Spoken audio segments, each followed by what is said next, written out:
And then it occurred to me, Procol Harum did the same thing at some point. And at the time, it was kind of like that was the, it was like the early 70s. And that was kind of like this new thing, like, hey, wait a minute, these rock bands can also have an orchestra. And then time went by and that was not forgotten, but once in a while it happens. And I realized the idea of a band doing an album that's designed for that is very rare. Like there's been a lot of bands that have sort of said, well, we're going to perform our music with an orchestra and maybe we'll even release it as an album. But I haven't seen a lot of albums that are like, well, we actually had an orchestra on this whole album and that's the intended way it was supposed to be. And then we went and we performed the whole thing with an orchestra. So I guess my question is kind of, when you guys were kind of young musicians and even earlier in Weezer, did you ever envision doing the kind of rock band with orchestra album and performing as a rock band with an orchestra? Because I never pictured it back in the earlier days of the band. And I'm wondering if you guys did. No, never did that. Carl, way to go. I don't think I don't remember seeing myself on stage with an orchestra, but I've always been such a huge fan of orchestral music and classical music and musical theater. As you remember, I was such a fan of like Les Miserables and Jesus Christ Superstar, and that's a combination of orchestra and rock music. So I knew it was in our future. I probably thought it would have happened a lot sooner. I don't know what took so long.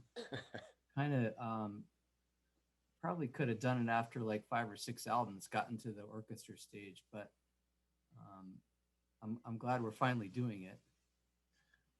I remember, I think it was after the Blue album, before Pinkerton, there was a moment where Rivers was toying with the idea of quitting rock and roll and going into being a classical composer. Do you remember that, Rivers?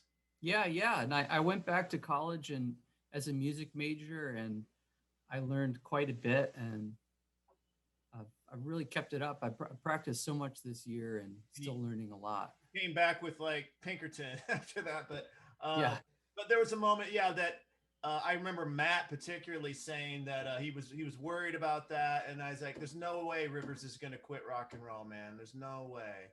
I just felt it in my bones that he wasn't going to quit rock and roll, but it was an interesting time. I didn't for the 1 second think that was going to happen that way. So I'm glad it happened this way.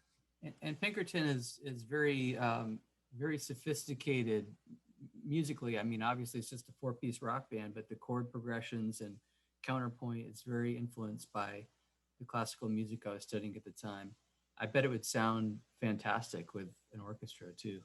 Yeah, and as far as OK Human goes, Rob is pronounced Mathis. Is that how you pronounce his last name? Yeah.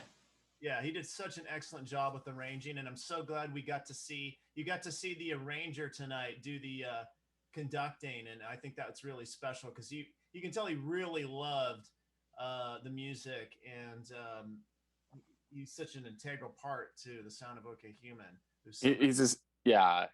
He's a serious presence and a very talented man. Okay, how great did Heroes sound with that arrangement? Like, that was, I couldn't believe it. Like, honestly, if we got anything out of this day, it was that. Like, I'm so proud of that sound. Mm.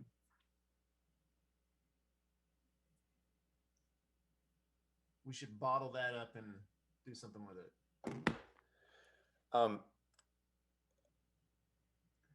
I had a sort of follow-up question. Is this live arrangement that we all just witnessed, it sounds like the album basically to me, but I'm not an expert. Was there adjustments made between what we hear on the album and what was performed live orchestrally? Another great question. I don't know how many instruments were in the string sessions, and I can't remember exactly how many were at in Disney Hall, but to my ear, it sounded pretty close. Like yeah, that's pretty much what it was. I definitely had to make some adjustments when I looked at the 3-part harmonies with the background vocals. I sang a lot of Pat's parts tonight, um, and because a lot of times Pat on the record is singing by himself, and obviously it's just too difficult to play the drums like he does and to sing at the same time. So I took it on myself to like learn some of his parts, and some of them I just like a lot, and felt like I kind of sort of go through like what's more important. I guess his part would be the tenor and what would is that right? Was it been the tenor, Rivers, or am I the tenor? It's in a 3-part. The 3-part, yeah. Is he higher than you or lower than you? Lower than me, but higher than Scott. Well, I mean, I know the terminology from barbershop quartet. So there's the guy on top with you would be the first tenor, and then below him sings the melody. That's the second tenor. Okay. And there's the baritone in the middle with the weird notes, and then on the bottom is the bass. Keep it PG rated here. Why wouldn't we? Sorry. Wait, we're talking about. Oh, I see what you did there.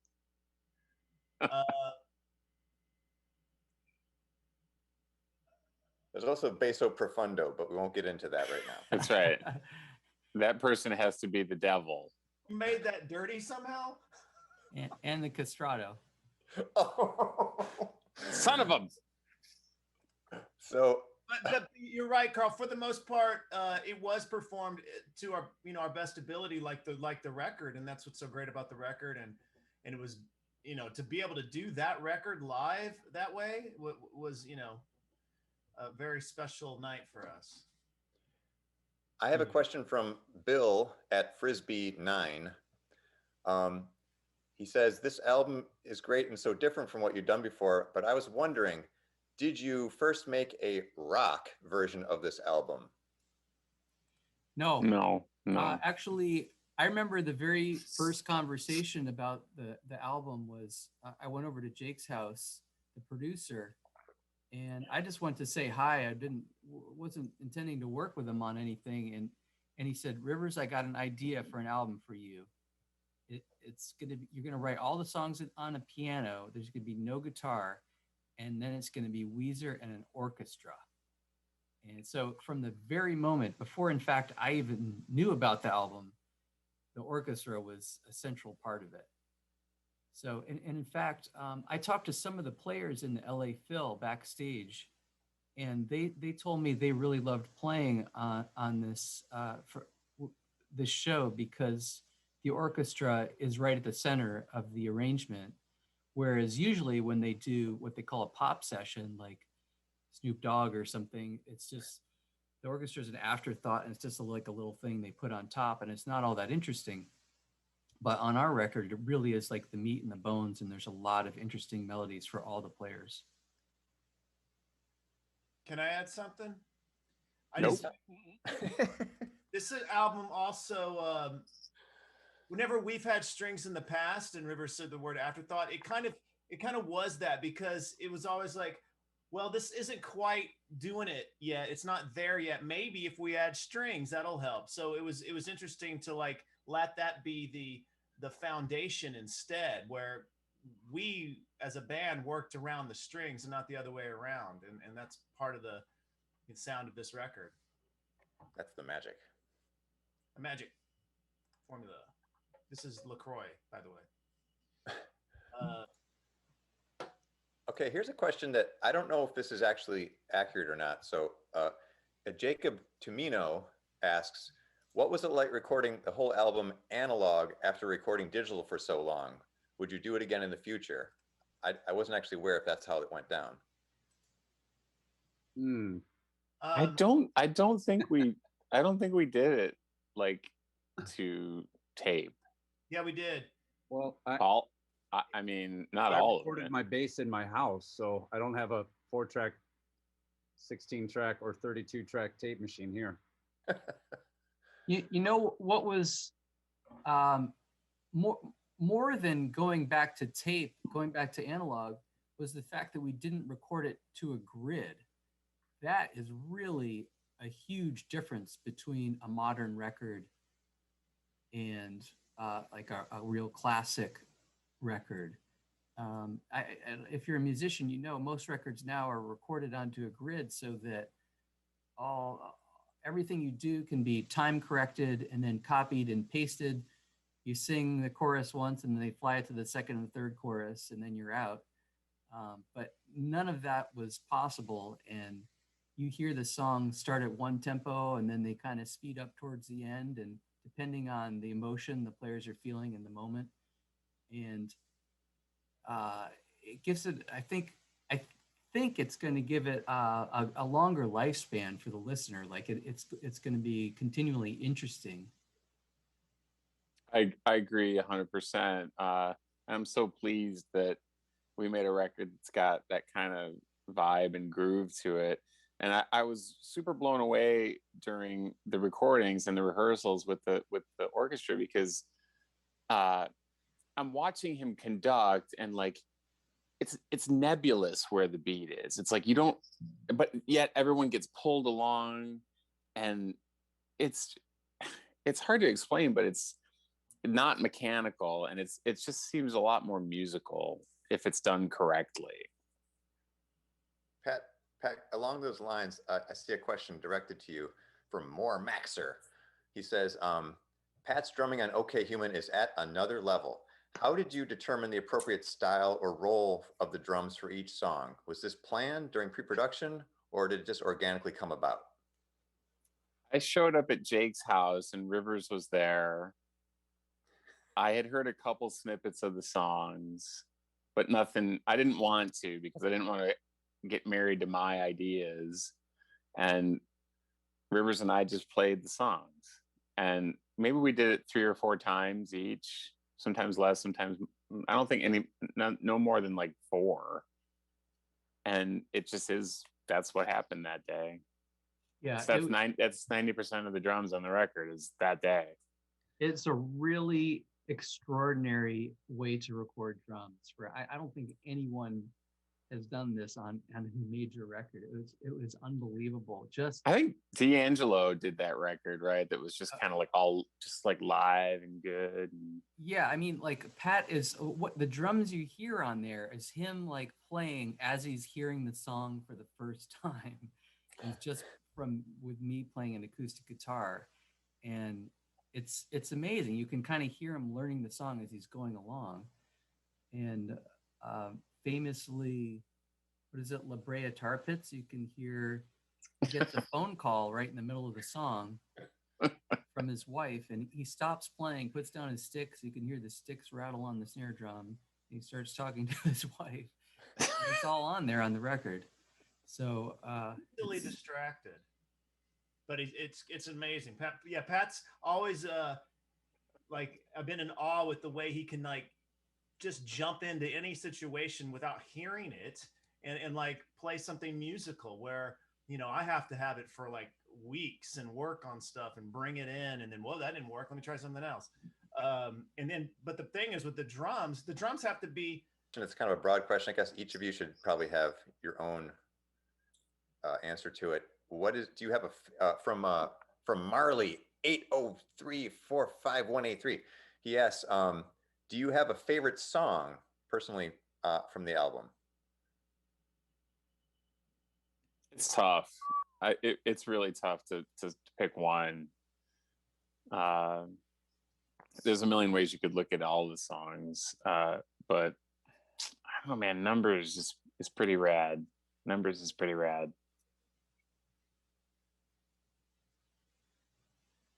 Yeah, I had a lot Bird of is fun a broken wing.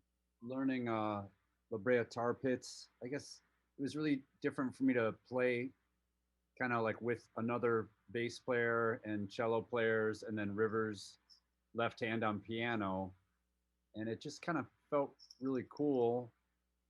I don't know, that song's pretty groovy, so I'm gonna go with La Brea, I guess, as far as what was the most fun to record.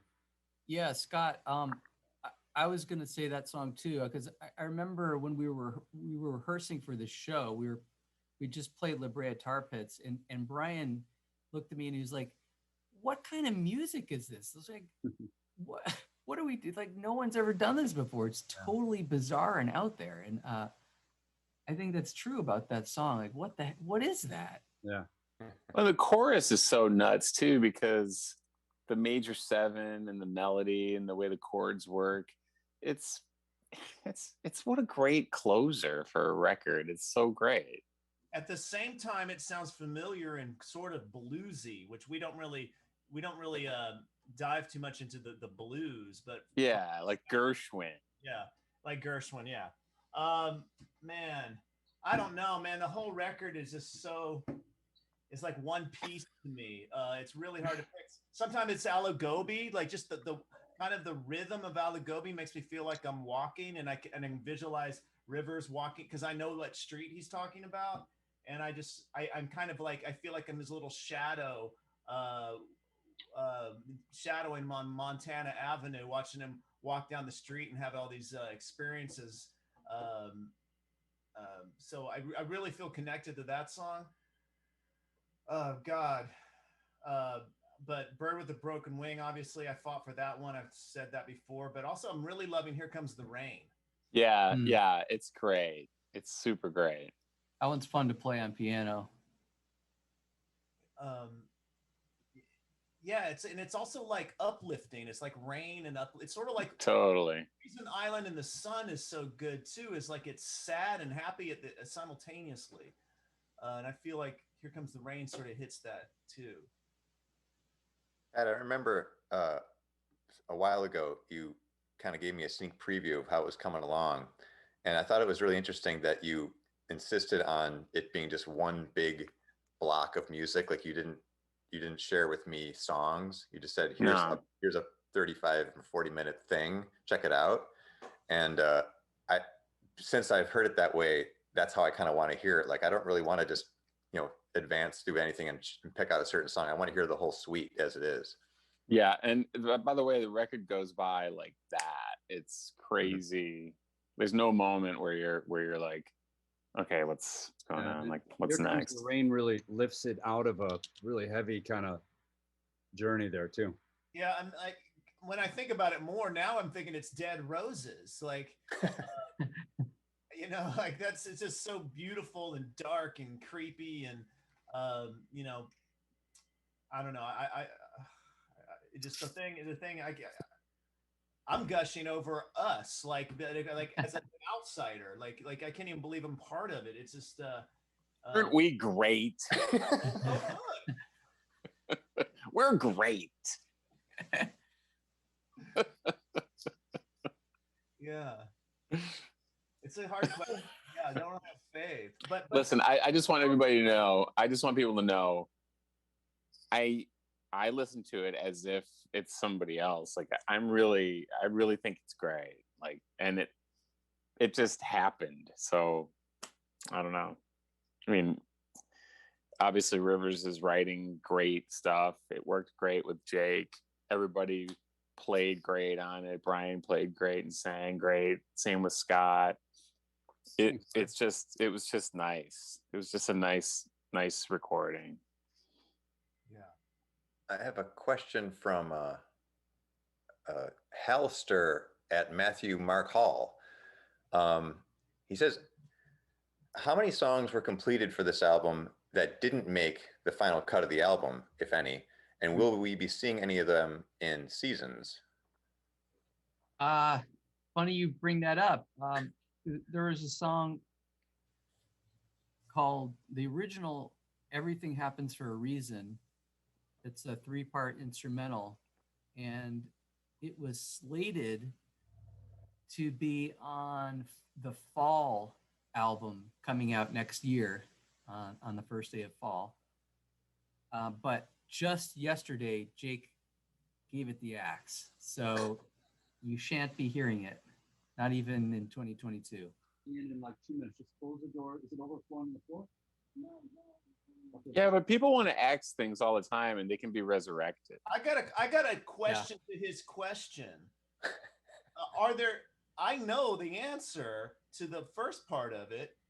Now there's songs that were recorded that didn't make it, but will they show up on another record? I don't know. They might show up in a lot of times musical parts with Rivers or anyway, like okay, that didn't work this time, but I like the bridge in this idea, or something like that might appear in another record. Yeah. Have you been thinking about that? You know what song I'm talking about, right? That didn't make. I got it right here. Actually, can you guys hear this?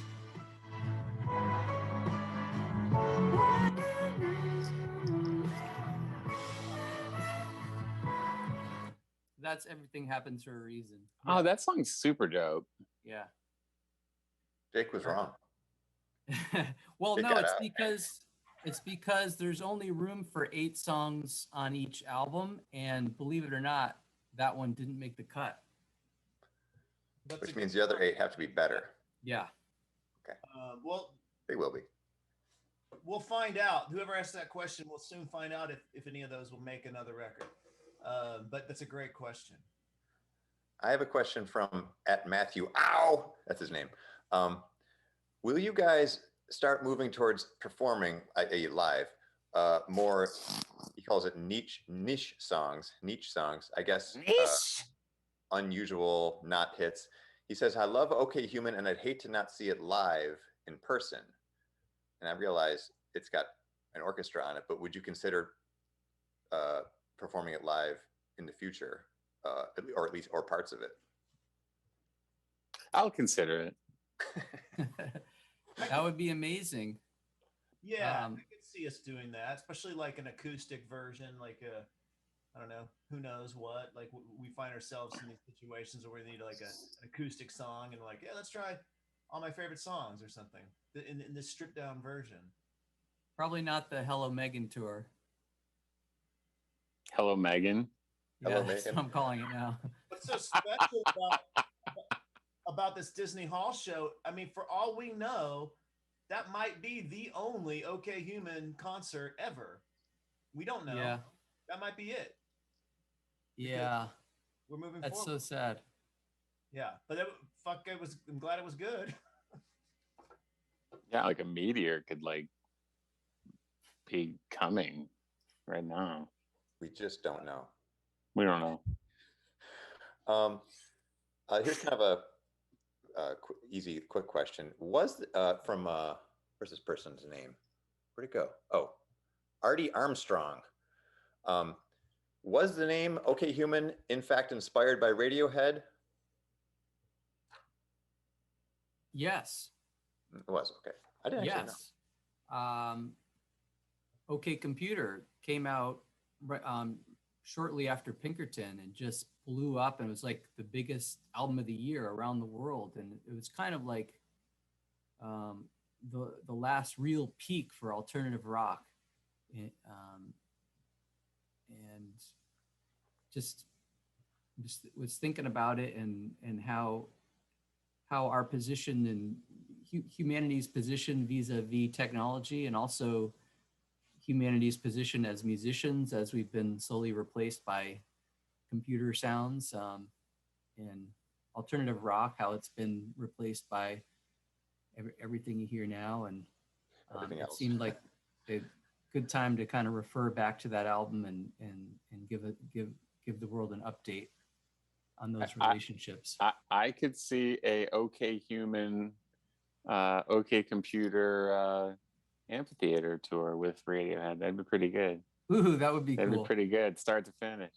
I can certainly see some like savvy DJ person like being able to, what's it they call when they put two acts together? A mashup. Mashup, yeah. Damage my brain. Computer human mashup. And you guys have done Paranoid Android so well already. Right. So there's a chance for some real collaboration. Oh, that's right. You guys could really kind of mash it up there, kind of like you did with the Flaming Lips. It'll happen. We did play with Radiohead once in Paris, if everyone remembers that. Yes. Yeah. Yeah, in the inflatable hockey rink place. No. What? Yeah, well, it was like a weird, like tent, a very modern structure, and that was also in the movie Ronin. Yes. Which is I think fun. I think you're talking about the Offspring Body Count show. Yeah, because what I'm referring to was a radio show called Radio Noir. Yeah, I remember. Black. Dude. The Black Session, yeah. I don't think it was what you're talking about, Pat. I don't think it was a live like show. We did play with body count in a weird tent. I don't remember. Paris. Paris is a blur. I just prefer my memories, like. It's your memory. Remember the kid that did the backflip at that show? Yeah. Right at the end of Creep, right? Yeah. Who did a backflip? Some kid in the audience. Yeah, he came up on stage. Like a bunch of people came up on stage, and then right at the peak of Creep, he just did a backflip. It was amazing. I remember the guys in body count like doing bench presses before they went on stage. And Ice-T was up on stage going, go, go, and telling all the kids to jump off and do their stage dives. And then he went over to Law and Order Special Victims Unit. That's right. Right. He helps the special victims. Power. Here's a question from Chantel Cranston. Great name. Was La Brea Tar Pits inspired by Yuval Noah Harari's book, Sapiens, A Brief History of Humankind? I noticed some similarities while rocking my Audible. Yeah, that was one of my favorite books of the last 10 years. I read that book. Yeah, really. Recently, but not because of that. Really eye-opening. But I have to say, it was also inspired by my visit to the La Brea Tar Pits with my my son. He just, it's like his favorite place in the world. It's totally fascinated by these ancient beasts trapped in tar and dead. It's like, dude, how about the tar coming up out of the sidewalk? Like when you're on the sidewalk there, like tar is just like oozing up. Like, whoa, we're struggling with this infrastructure here. People start eating it and we don't know why. How cool is the saber? How about they and the woolly mammoth? Come on. I know how they fish that shit out of there like all the time. Like, what do you need today? Oh, you need a woolly mammoth. All right, go down there and get it. Okay. Oh, I got a woolly mammoth. It's crazy. I've seen him do that. I have a question from Atticus Kane at Nick C. Matta. He says, in the final chords of the album, at the end of La Brea, we hear a little melody similar to the dissonant main riff from Undone. Was this intentional or a happy accident? No, that was, I honestly don't remember what I was thinking, but I'm sure I was aware of what it was. Yeah. Like a major minor thing. Yeah. See you later, man. Hey, I got a question, everyone. Wait, sorry. Finish your music. I can't see what's going on here. You there, Brian? Yeah. Can I ask a question that maybe someone has the answer to? Yeah. And maybe other people are wondering the same thing. Is this show going to be available to watch after today? Nope. No. You know for sure of that. They burned like all the hard drives and like it's like super special. It is super special. I know that. But That's pretty special, Pat. What about people that missed it? And I want to see it again. How can I see it again? Will somebody answer that? You need a link. A link to the past. You need Link I need the from Zelda. Okay. Can we get somebody on that, please? We're getting right on that right now. Okay, thank you. Can anybody answer me this? From Sonia Sullivan at Cosmo Lady 31. What has been your most challenging thing during this whole pandemic situation?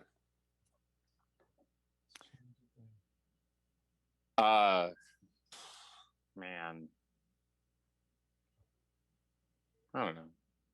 It's tough. For me, it's worrying about my kids, especially my middle schooler, to be away, isolated away from all other kids at age 12, 13. Wow.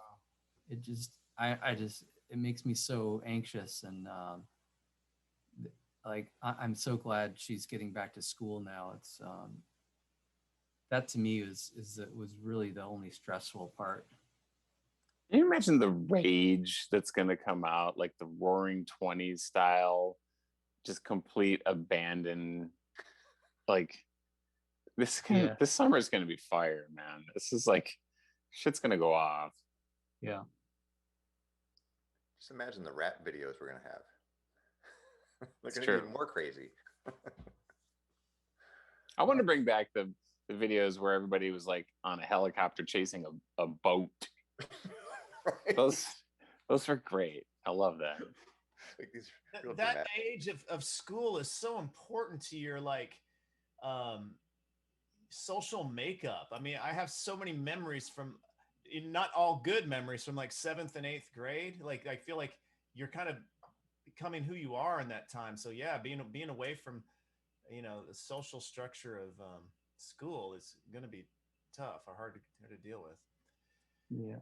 I mean, Well, those days are over. everybody says kids are really resilient, but this was a serious, pretty heavy thing to I deal miss with. going to museum, like this, like what am I, like going to movie theaters, and now like the ArcLight closed down, like, and it's tough, man. You got to get that arc light back up, man.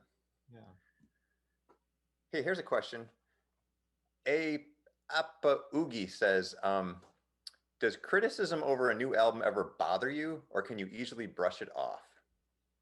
I think criticism can be really helpful, like, but no, I don't give a shit.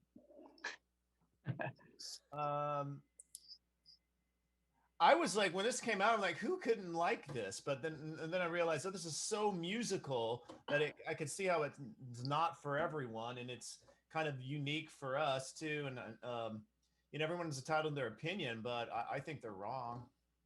Yeah. Well, I mean, you can let people have, like, what am I going to do about people's opinions? Nothing. Like, I'm just let it is what it is to me, and that's good enough for me. I'm going to hold resentment for the next 10 years, and then I'm going to find that person. No, I'm just kidding. Sweet.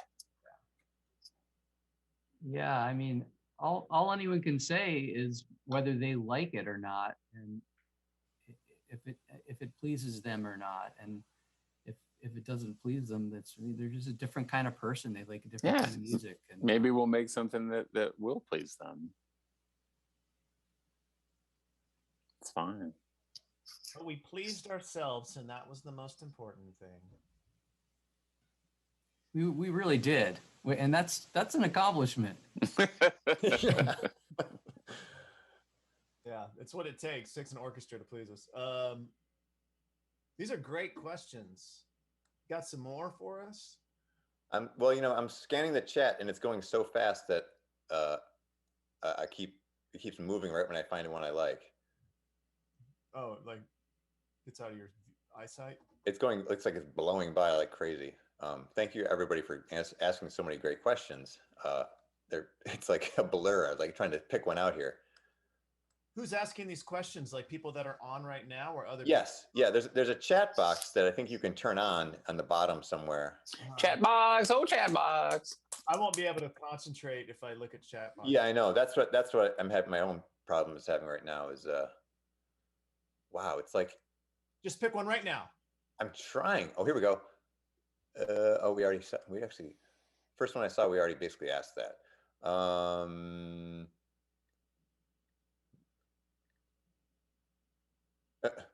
Well, they say desire is the root of all suffering. That's true. So Pamela Curlin asked something that I'm going to kind of modify. She's saying, hey, please redo the Black Album with orchestra. And that made me think, hey, would you consider doing any material you've already released in an orchestral way in the future? I'll consider it. You'll always consider it. I know you will. Well, I couldn't be happier with the way Hero turned out. So I really hope that we released that audio somehow after today. I would be very happy. I really liked Falling for You too. Yeah. I don't know. It's possible, I guess. I feel like we're moving forward always, like instead of, I guess that's not moving backwards, but How about a live album? Because I've always wanted us to do a live album, like Frampton Comes Alive or some shit. Called Weezer Comes Alive. Weezer Comes Alive. It's done. It's happening. It's a double album. It's a double album. Call it The Magician's Nephew. You know what I'm saying? Like the Silver Chair, the Voyage of the Dawn Treader. Come on, man. How great are those books? They're the best. The best. I'm rereading them right now. Why do so fast?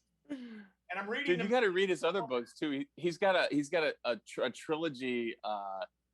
The first one's called Out of the Silent Planet. You got to read it. Oh yeah. Incredible. Yeah. C.S. Lewis. Christian allegory, but it's fine.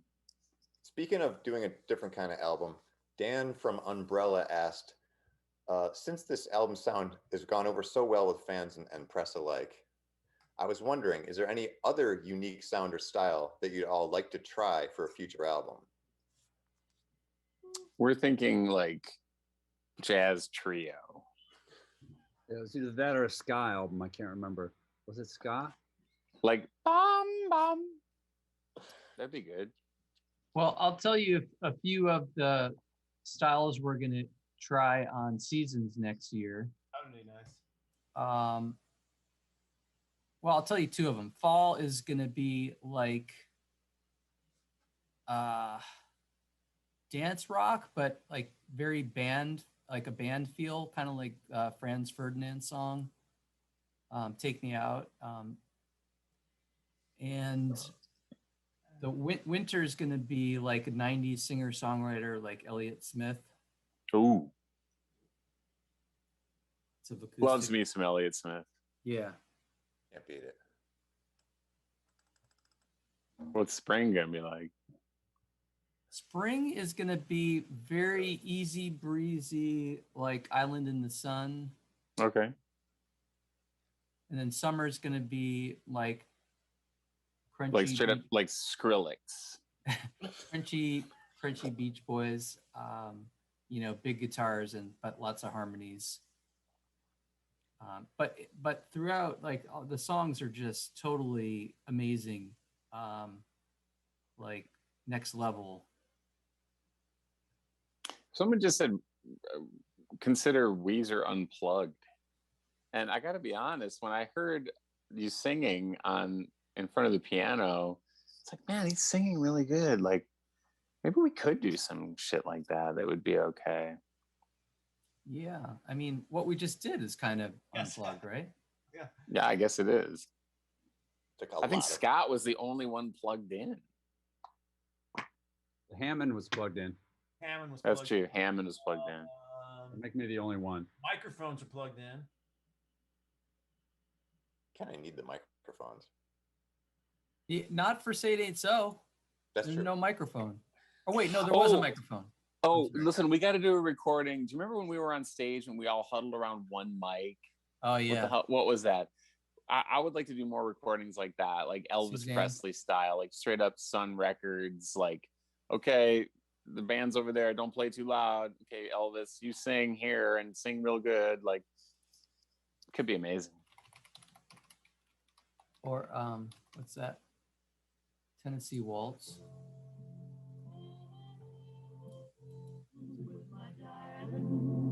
To the Tennessee Waltz. It's Or like cool. Frank Sinatra. Like those Frank Sinatra records are insane. You recorded in the same place he recorded in. Place, Wow. New Jersey. Cello. Oh, okay. Someone keeps writing 2112. I'm like, okay, we can do 2112. It's fine. All right, let's move on with more questions. This is so fun. Yeah. All right, we'll find one more. Let's find one more good one. One?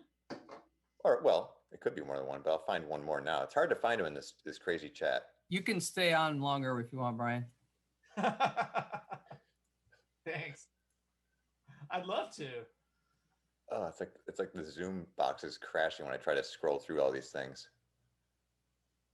Let's just talk about what we want to talk about. Wait.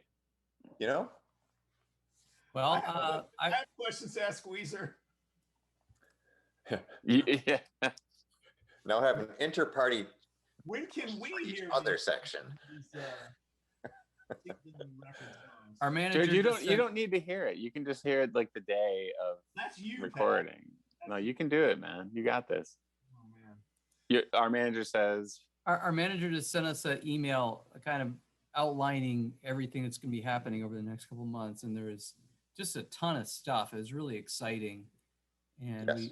we of course after that we have the Hello Megan tour coming up. we got to make Hello Megan shirts, dude. Oh, 100%. Somebody hellomegan.com right now. Like, do it.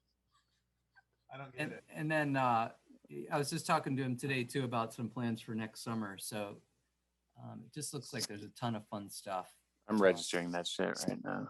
For the fans, but also for us. That'll be great. Yeah, that list looks amazing. Hello Megan tour. Hello, Megan. Hello, Megan. Kind of like that better. You know what? Here's a question I know you guys have been asked many times in many other interviews, but Grant Yoches is asking this, and I got to say, Buying hellomegan.com. good. In 2021, I think this is actually a newly relevant, because what would be the answer to this? What advice would you give to new musicians? I mean, it can't be easy right now. So what would you say? Please yourself. I mean, Play what you want to hear. That's all you got to do. Play what you want to hear. Sorry, Scott. no, it's the same advice that I would give any young musician at any point of my life, is just like, be excellent at your instruments. Like I just spent a lot of time just, I don't know, getting exceptional on it. You know what I mean? And so when I met other exceptional people, we could make exceptional music together. That was my Fair. experience. That's fair. So put the time in at home, and then It's get a lot out there of and meet work. some other people and have fun. Yeah. I would agree with what both these guys just said. I've practiced 45 minutes a day every day for the past year. And then I agree with Pat, like try to hone in on what you like, and it's not going to be the same thing that everybody else likes. So kind of let go of that desire to please everybody. Just be the best version of yourself you can. And it's really helpful to find somebody else, at least one other person that has similar taste that can back you up. And in my case, like Jake has really done wonders for my confidence in exploring what I like about music. So if you can find somebody like that, a cheerleader, a partner, it can really help. Yeah, big time. It's excellent. Well, guys, it looks like our time is coming to a close in this VIP world, and I want to thank everybody, all 300 or 400 of you that elected to join us. And I do too. And hope thanks you- for participating. Yes, Yeah. thank you so much. It's really nice to have everybody get to see this and be part of it. It's really cool. And thank you for all the questions, and thank you for your interest, and thank you guys for killing it during that performance. That was so great. I really enjoyed it. That was one of the coolest things I've seen you guys do probably ever, really. Oh, thanks. Cool. Nice. And it just sounded fantastic.